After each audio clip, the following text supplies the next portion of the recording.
Hello friends, इस part में आपका स्वागत है। कोऑर्डिनेशन हम पढ़ने जा रहे हैं। देखो, कोऑर्डिनेशन साथ में मैंने आपको बताया था लास्ट पार्ट में कि कोऑर्डिनेशन और कोऑपरेशन के बीच में आपको डिफरेंस भी बताऊंगा, क्योंकि ये पता नहीं होता बच्चों को, तो ये पता होना चाहिए आपको। कोऑर्डिनेशन की अगर हम बात करें तो उसमें मतलब it refers to establishing harmony. Harmony मतलब क्या हो गया? तालमेल। क्या हो गया? तालमेल, यानी तालमेल बैठाना किसके बीच में? Amongst various parts of a system. ठीक है, यानी जो आपका जो सिस्टम है उसके बीच में तालमेल बैठाना, ताकि क्या हो, सो दैट ऑर्गेनाइजेशनल ऑब्जेक्टिव को आप क्या करो, सक्सेसफुली अचीव कर सको। किसको अचीव करना है? ऑर्गेनाइजेशनल ऑब्जेक्टिव को, यानी जो आपका उद्देश्य है उसको क्या है, सक्सेसफुली अचीव करना, वो उसको कोऑर्डिनेशन बोलते हैं। यानी कोऑर्डिनेशन मतलब हो गया it refers to establishing harmony, यानी harmony among the various parts of a system, ने सिस्टम के जो अलग अलग पार्ट्स हैं उनके बीच में तालमेल को बैठाना, ताकि ऑर्गेनाइजेशन ऑब्जेक्टिव को सक्सेसफुली अचीव किया जा सके। क्लियर? उसके बाद हमारे पास आता है कैरेक्टरिस्टिक्स, यानी इसके क्या विशेषताएं हैं। तो देखो, ये क्या कर रहा है, इंटीग्रेट कर रहा है। इंटीग्रेट मतलब जोड़ रहा है, किसको? ग्रुप एफर्ट लेके आ रहा है। क्या लेके आ रहा है? ग्रुप एफर्ट लेके आ रहा है। ठीक है, तो ये सबसे बड़ी चीज है, तालमेल बैठा देता है, ये ग्रुप एफर्ट लेके आ रहा है। नंबर 1, यूनिटी एंश्योर कर रहा है, यूनिटी ऑफ एक्शन। ठीक है, यूनिटी यानी जो आपके एम्प्लॉयज हैं उनके बीच में यूनिटी ऑफ एक्शन को एंश्योर कर रहा है। कंटिन्यूअस प्रोसेस है। ठीक है, ऐसा नहीं कि आपने एक बार कोऑर्डिनेशन किया उसके बाद भूल जाओ, नहीं, ये चलते चला जाना चाहिए। ये एक ऐसा फंक्शन है जो कि जानबूझ के, डेलिब्रेट मतलब होकर, डेलिब्रेट मतलब एक तरह से जानबूझ के किया जाने वाला फंक्शन है, ताकि आप अपने ऑर्गेनाइजेशनल ऑब्जेक्टिव अचीव किया जा कर सके, इसलिए डेलिब्रेट फंक्शन भी बोलते हैं। साथ ही साथ coordination is the responsibility of manager. और ये किसकी रेस्पॉन्सिबिलिटी है? मैनेजर्स की रेस्पॉन्सिबिलिटी, कि वो रखे किसको? कोऑर्डिनेशन को ऑर्गेनाइजेशन के अंदर मेंटेन करके रखे।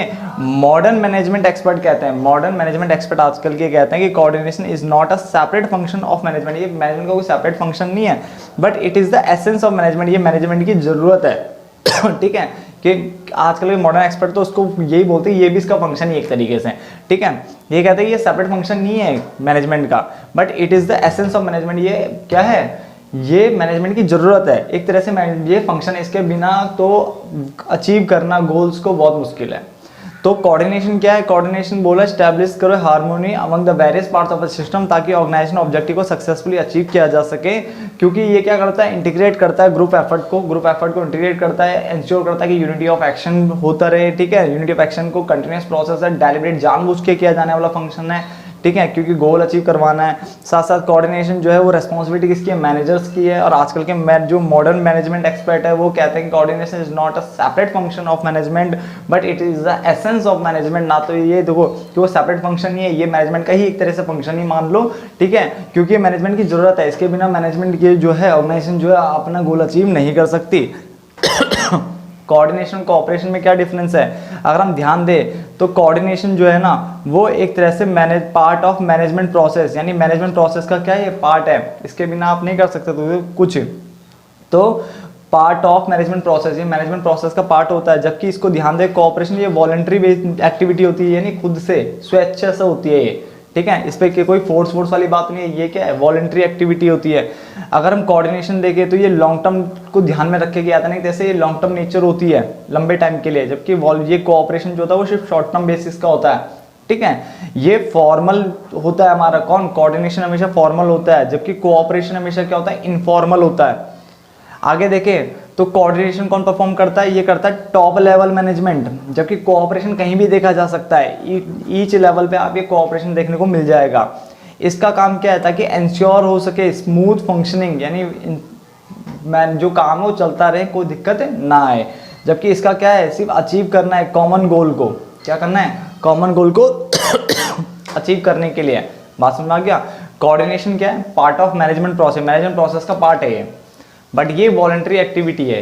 ये तो डेलिब्रेट है, देखो यहाँ पे लिखा था डेलिब्रेट फंक्शन, जानबूझ के करवाया जाने वाला है, और ये वॉलंटरी बेसिस है। ठीक है, मन हुआ तो करा, माना गया। लॉन्ग टर्म बेसिस है, ये शॉर्ट टर्म नेचर का होता है। फॉर्मल, ये इनफॉर्मल, ये परफॉर्म होता है सिर्फ टॉप लेवल मैनेजमेंट में, जबकि ये परफॉर्म होता है आपका ईच लेवल पर। ठीक है, ये इंश्योर करता है स्मूथ फंक्शनिंग, ताकि ऑर्गेनाइजेशन ऑब्जेक्टिव को सक्सेसफुली अचीव किया जा सके। और ये अचीव करता है कॉमन गोल को अचीव करने के लिए जाता है। किसको? कॉमन गोल को अचीव करने के लिए ये कोऑपरेशन किया जाता है। डन। इंपॉर्टेंस की अगर बात करें तो सबसे पहले साइज ऑफ ऑर्गेनाइजेशन। किसकी बात कर रहा है? Size of organization. अगर ऑर्गेनाइजेशन का साइज क्या है, अगर आप बड़े स्केल पे काम कर रहे हो, यानी स्केल ऑर्गेनाइजेशन जो फंक्शन जो काम कर रहा है स्केल बहुत बड़े लेवल पे काम कर रहा है, तो नंबर ऑफ एम्प्लॉय ज़्यादा होंगे। नंबर ऑफ एम्प्लॉयज़ के होंगे इसके में ज़्यादा होंगे, और जब ज़्यादा एम्प्लॉयज़ होंगे तो कोऑर्डिनेशन रखना बहुत ज़रूरी हो जाता है, उसके बिना आप काम नहीं कर पाओगे। तो यहाँ पे सबसे पहला इंपॉर्टेंस है कि अगर साइज ऑफ ऑर्गेनाइजेशन, यानी अगर आप बड़े लेवल पे आप काम करना चाहते हो, अपना क्या है दायरा बढ़ाना चाहते हो, तो नंबर ऑफ एम्प्लॉयज़ बढ़ेंगे, और नंबर ऑफ एम्प्लॉयज़ अगर बढ़ते हैं तो आपको क्या करना पड़ेगा, कोऑर्डिनेशन लाना पड़ेगा। Number 2, functional differentiation. Functional differentiation में है कि मे बी, इसने लिखा देखो यहाँ पे क्या है, may be a clash of interest among various department in the organization. Functional यानी जिसने बोला कि डिपार्टमेंट के बीच में हो सकता है कि इंटरेस्ट को लेकर के, ठीक है, अलग अलग इंटरेस्ट होता है किसी का, तो उसने बोला कि may be clash of interest हो सकता है, यानी दिक्कतें आ सकती है, ठीक है, किसके बीच में, डिपार्टमेंट्स के बीच में, और वो दिक्कतें कभी ना आए, फंक्शनल डिफरेंशिएशन कभी वो कोई दिक्कतें ना आए यहाँ पे, ठीक है। तो उसने बोला यहाँ पे भी क्या चाहिए आपको, कोऑर्डिनेशन की जरूरत पड़ती है। स्पेशलाइजेशन की अगर हम बात करें तो स्पेशलाइजेशन तभी आती है जब एक बंदा किसी एक काम में निपुण हो। अगर एक बंदा एक से ज़्यादा काम कर रहा है एक बंदा अगर एक से ज़्यादा काम कर रहा है तो इसका मतलब ये हो गया, ठीक है, उसको हर काम की नॉलेज तो है बट वो परफेक्ट नहीं है। तो आप एक बंदा एक काम में होना चाहिए। तो उसने बोला वन एक्टिविटी, स्पेशलाइजेशन में क्या बोला कि वन एक्टिविटी को डिवाइड करो इनटू वेरियस सब एक्टिविटीज में, एक एक्टिविटी को सब एक्टिविटी में पार्ट करो, फिर सब एक्टिविटी को अलग अलग बंदे के हाथ में दो, ताकि एक बंदा एक काम में एक्सपर्ट हो जाए अच्छे से। क्लियर है? तो अगर ऐसा करना है तो उसके लिए भी तालमेल बैठाना पड़ेगा। तो उसने बोला यहाँ पे भी आपको कोऑर्डिनेशन चाहिए। Interdependence of different process.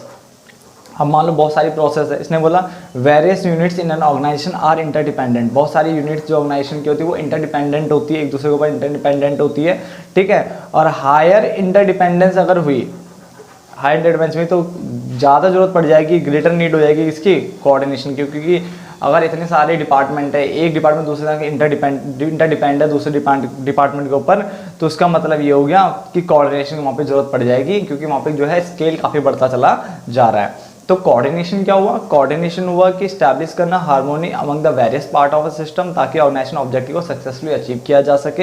ये इंटीग्रेट करता है ग्रुप एफर्ट को, इंश्योर करता है यूनिटी ऑफ एक्शन को, कंटिन्यूस प्रोसेस है, जानबूझ के क्या डेलिब्रेट फंक्शन है। कोऑर्डिनेशन जो है वो रिस्पॉन्सिबिलिटी है मैनेजर्स की। आजकल के मैनेजर इसको अलग से कोई फंक्शन नहीं मानते, बोलते हैं ये कोई सेपरेट फंक्शन नहीं, ये मैनेजमेंट, ये एक तरह से मैनेजमेंट का ही पार्ट है, ये मैनेजमेंट की एसेंस है, ठीक है। जरूरत है। उसके अलावा इसने बोला कोऑर्डिनेशन कोऑपरेशन, यानी कोऑर्डिनेशन जो है पार्ट ऑफ किसका, मैनेजमेंट प्रोसेस का पार्ट ही माना जाता है, जबकि वॉलंटरी एक्टिविटी है, ये long term nature, short term nature, ये फॉर्मल इनफॉर्मल, ये टॉप लेवल पे परफॉर्म होता है, ये परफॉर्म होता है आपका ईच लेवल पे, ये इंश्योर करता है स्मूथ फंक्शनिंग को, ताकि ऑर्गेनाइजेशन ऑब्जेक्टिव को अचीव किया जा सके। ये इंश्योर करता है, ये बोलता है कि अचीव करना है कॉमन गोल को, किसको, कॉमन गोल को अचीव करना है। इंपॉर्टेंस में साइज ऑफ द ऑर्गेनाइजेशन, जितना बड़ा साइज उतने ज़्यादा एम्प्लॉयज़, और एम्प्लॉयज़ ज़्यादा होंगे तो आपको क्या चाहिए, आपको कोऑर्डिनेशन की जरूरत पड़ेगी। फंक्शनल डिफरेंशिएशन, अगर क्लैश ऑफ इंटरेस्ट यानी इंटरेस्ट को लेकर के विवादें हो रही है, ठीक है ना, हितों को लेकर के अपने अपने हितों के लिए लोग लड़ रहे हैं, डिपार्टमेंट में वो ड्रामेबाजी हो रही है, तो उसके लिए आपको क्या करना पड़ेंगे, आपको कोऑर्डिनेशन रखना पड़ेगा। स्पेशलाइजेशन यानी एक एक्टिविटी को आप डिवाइड कर लो सब एक्टिविटीज़ में, उन सब एक्टिविटी में एक अलग अलग बंदों को बैठा लो, ताकि, और साथ जब इतने सारे आप काम करोगे, सब एक्टिविटी अलग अलग बंदे बैठाओगे, तो वो वहाँ पे भी क्या होना चाहिए, तालमेल होना चाहिए, ताकि एक बंदा दूसरे बंदे का जो लिंक बैठा हुआ है उस एक्टिविटी से रिलेटेड वो पूरा कर सके, और उस एक्टिविटी को पूरा किया जा सके, उस काम को पूरा किया जा सके। तो उसमें स्पेशलाइजेशन हो गया। Interdependence of different processes, various unit जो होती है ऑर्गेनाइजेशन की वो क्या होती है, इंटरडिपेंडेंट होती है।